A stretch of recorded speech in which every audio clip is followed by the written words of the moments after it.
Don't you love that picture? Engaging kids. One of the things we know, this is a Gallup poll from the US, but I'm sure it's fairly consistent in other areas.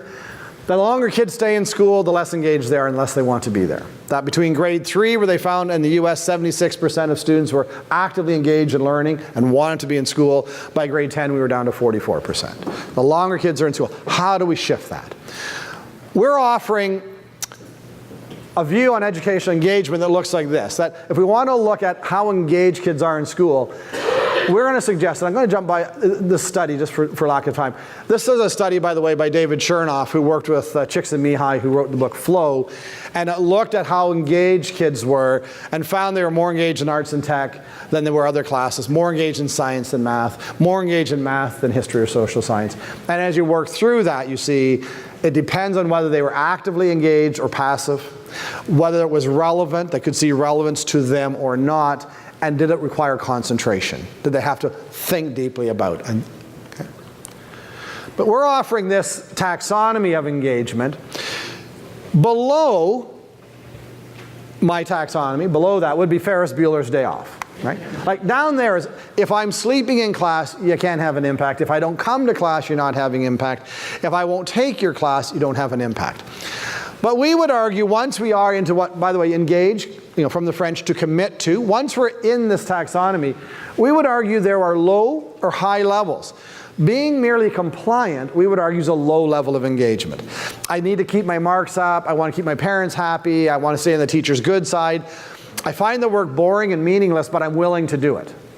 Our argument is, as we move up, each level above subsumes the level below.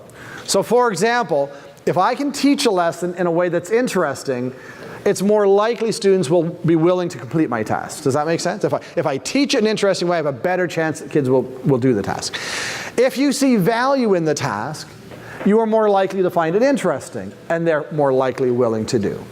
If I can challenge you to think, you often see value, and I ultimately want to have a transformative impact. By the way, I want you to note, I can teach all of my lessons with a critical thinking challenge, but if I lose sight of things kids love to, I know the films my kids like, the activities, we don't want to lose sight of that. We simply want to say, how do I use it in a more powerful way?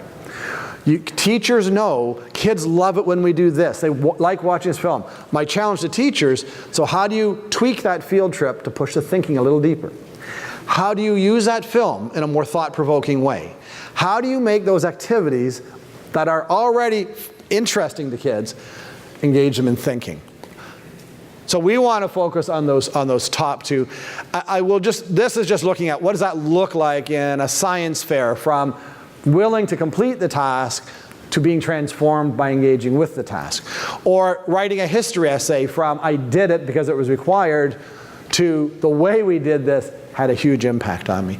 I wanted to just take a minute to show you, and many of you may have seen this video from Grassy Narrows that was posted about a month ago. And I just want you to think through the lens of engagement. Now, I don't think we have time to show all of it, but I do want you to see maybe the first half. But think through the lens of engagement as you watch this.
We learn from the past, now we can grow.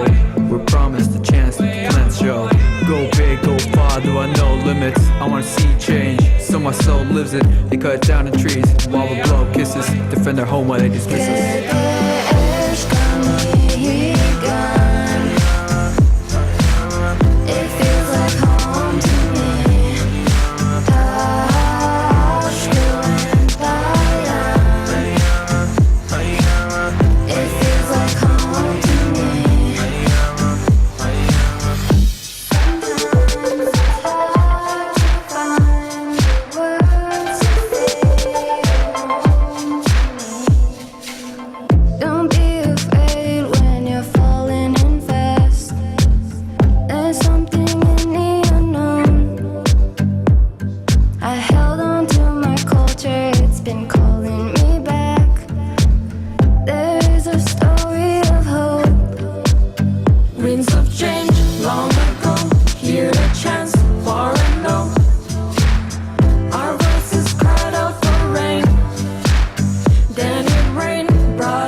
Try not to be reminded by the scars from the past. Rise from the ruins, keep protecting the land. Don't take it for granted, can't neglect what we have. Stand together as a nation, express what we feel. True conversation, address what is real. Connected to the land, we are one with each other. This is our home to discover. I'm going to stop it there, but a mobile music lab was sent into Grassy Narrows Reserve, and the students produced that. Where would they be on my taxonomy?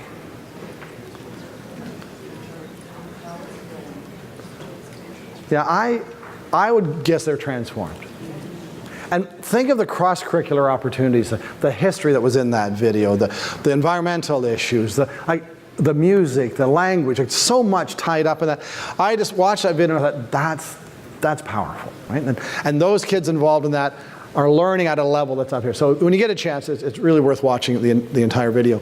But getting them up to that top level where they're engaged in critical, creative, and collaborative thinking.